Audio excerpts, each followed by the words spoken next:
جو میٹھی چیز ہوتی ہے جب وہ ڈال دیتا ہے تو انسان پھر برائیاں کرتا ہے، گالیاں بکتا ہے، غیبتیں کرتا ہے، ہر بری چیزیں اس کی زبان سے نکلنے لگتی ہیں، کیونکہ شیطان نے وہ میٹھی چیز اس کے ہونٹوں پہ لگا دی ہے۔ اسی طریقے سے شیطان کے پاس کچھ چھڑکنے والی چیزیں ہوتی ہیں، جب بندہ رات کو سوتا ہے تو وہ شیطان اس کے اوپر وہ چھڑک دیتا ہے، جس کی وجہ سے بندہ آرام سے سوتا رہتا ہے، اسے بڑا سکون ملتا ہے، تو وہ فجر کی نماز بھی نہیں پڑھتا اور صبح تک سورج نکلنے تک وہ سوتا رہتا ہے۔ جب سورج نکلنے تک وہ سوتا رہتا ہے تو پھر پورا دن اس کے اوپر منحوسیت چھائی رہتی ہے، پورا دن اس کے اوپر منحوسیت چھائی رہتی ہے، اس کا وہ دن پھر اچھا نہیں گزرتا ہے۔ تیسری حدیث پاک میں ہے کہ حضور صلی اللہ تعالی علیہ وسلم فرماتے ہیں کہ رات کے آخری حصے میں، رات کا آخری حصہ وہی 4 بجے 5 بجے 3 بجے کے بعد سے رات کا آخری حصہ کہلاتا ہے،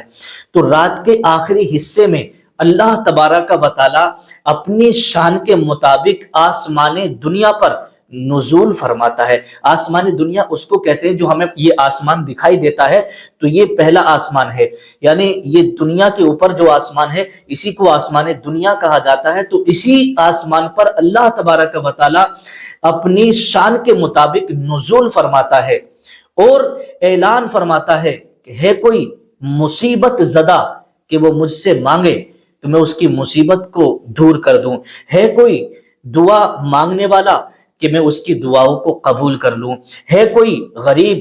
ہے کوئی محتاج، ہے کوئی فقیر، ہے کوئی مسکین کہ اگر وہ مجھ سے دعا کرے تو میں اس کی مسکینی کو، اس کی غریبی کو دور کر دوں، ہے کوئی بیمار اگر وہ اٹھ کر کے مجھ سے دعا مانگے تو میں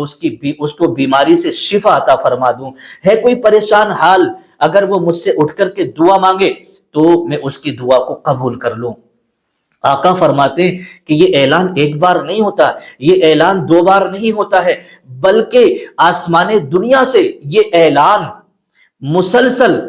فجر کے ٹائم تک ہوتا رہتا ہے، رات کے آخری حصے سے فجر کے وقت تک یہ اعلان مسلسل ہوتا رہتا ہے کہ ہے کوئی مانگنے والا، ہے کوئی فقیر، ہے کوئی مسکین، ہے کوئی محتاج، ہے کوئی غریب جسے کہ وہ مجھ سے مانگے تو میں اسے عطا کر دوں، اس کی غریبی کو دور کر دوں۔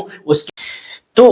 اگر کوئی بندہ اٹھ کر کے اس وقت دعا مانگ لیتا ہے، تہجد کی نماز پڑھ کر کے اللہ کی بارگاہ میں اپنی مشکلوں کو، اپنی پریشانیوں کو رکھ دیتا ہے، تو اللہ تبارک و تعالیٰ تو آسمان دنیا سے خود فرما رہا ہے کہ ہے کوئی دعا مانگنے والا تو اس کی دعا اس وقت قبول ہو جاتی ہے۔ اور یہ رات کو جو آنکھ کھلتی ہے نا، یہ بے وجہ نہیں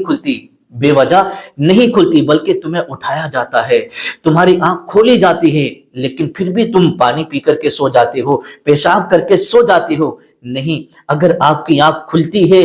تو سمجھ جانا کہ اللہ تمہیں کچھ دینا چاہتا ہے، اللہ پاک تمہیں کچھ عطا کرنا چاہتا ہے۔ کیوں؟ اس لیے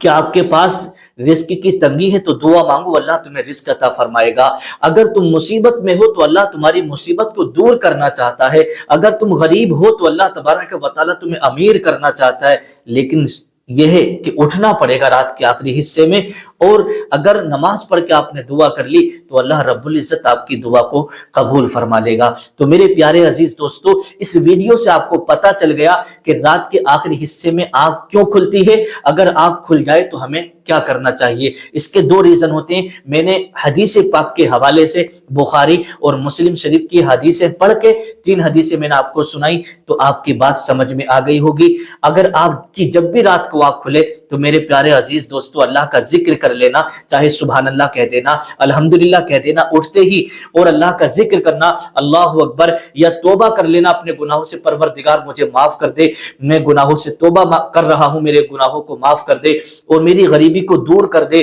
میری محتاجی کو دور کر دے، میرے کاروبار میں ترقی عطا فرما دے، اور میرے اوپر جو مصیبت آ رہی ہیں ان مصیبتوں کو دور کر دے۔ تو اللہ تبارک و تعالیٰ آدھی رات کے بعد جب آپ کی آنکھ کھل کے یہ دعا آپ مانگیں گے تو اللہ تعالیٰ آپ کی دعا کو قبول فرما لے گا اور آپ کی مشکلیں حل ہو جائیں گی اور آپ کی دعا قبول ہو جائے گی۔ تو میرے پیارے عزیز دوستو، رات کو بے وجہ آنکھ نہیں کھلتی ہے بلکہ کوئی تمہیں جگاتا ہے۔ جب بھی آپ جگیں تو کچھ نہ کچھ اللہ کا ذکر کر لیا کریں، اس کے بعد آپ سویا کریں، انشاءاللہ پھر دیکھیے گا آپ کی صبح بھی اچھی ہوگی اور زندگی میں بھی 4 چاند لگ جائیں گے اور آپ کی ہر دعا انشاءاللہ قبول ہو جائے گی۔ اس ویڈیو کو آپ آگے بھی شیئر کیجیے گا تاکہ دوسرے لوگ بھی اس سے فائدہ اٹھا سکیں۔ السلام علیکم ورحمۃ اللہ وبرکاتہ۔